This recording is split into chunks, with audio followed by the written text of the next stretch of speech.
Hello students.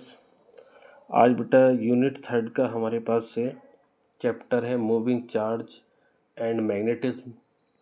उसका topic है बेटा लॉरेंज फोर्स। मैं अब आपको यहाँ पे लॉरेंज फोर्स बता रहा हूँ।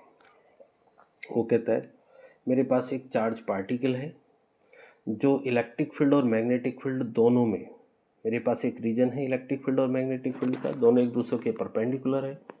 उसमें क्या है, एक चार्ज पार्टिकल मूव कर रहा है, वो एक्सपीरियंस करता है एक फोर्स, और जिस फोर्स को एक्सपीरियंस करता है उस फोर्स को बोलता हूँ मैं लॉरेंज फोर्स। क्या बोलूँगा उसे?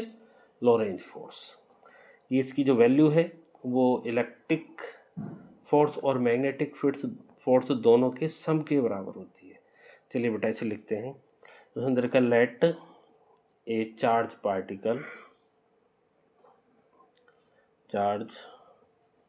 Particle moves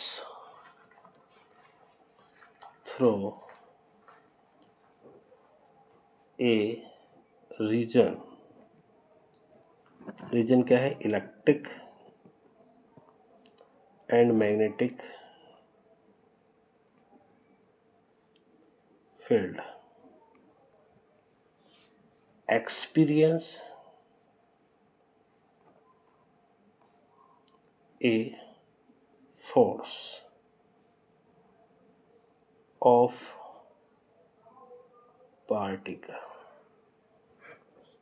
is called Lorentz force.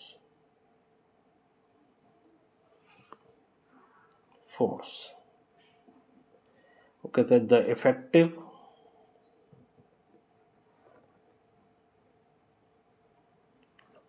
Effective Lorentz force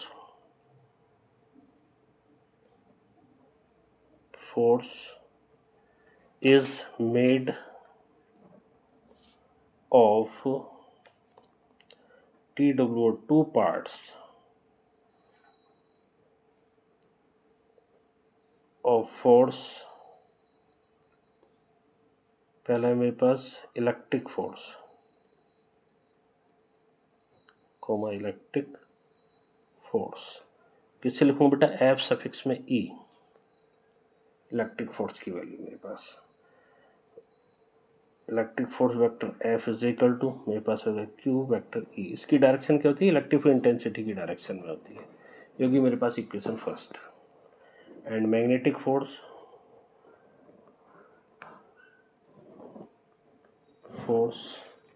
F M, magnetism M.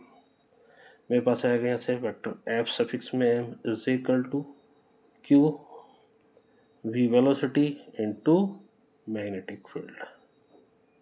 कोई डाउट? ये होगी मेरे पास इक्वेशन सेकेंड। तब मैं लिखूंगा यहाँ पे the effective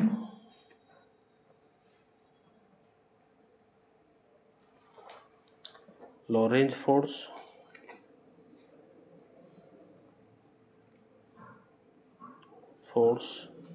F vector F is equal to vector F E plus में vector F M.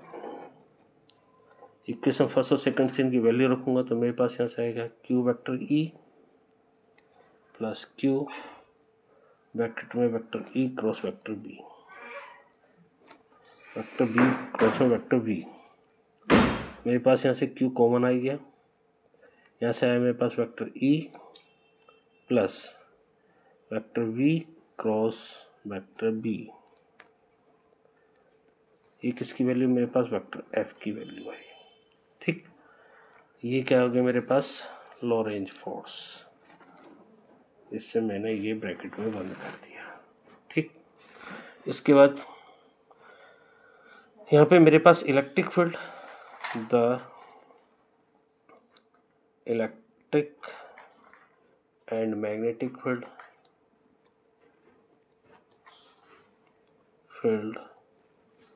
Are applied perpendicular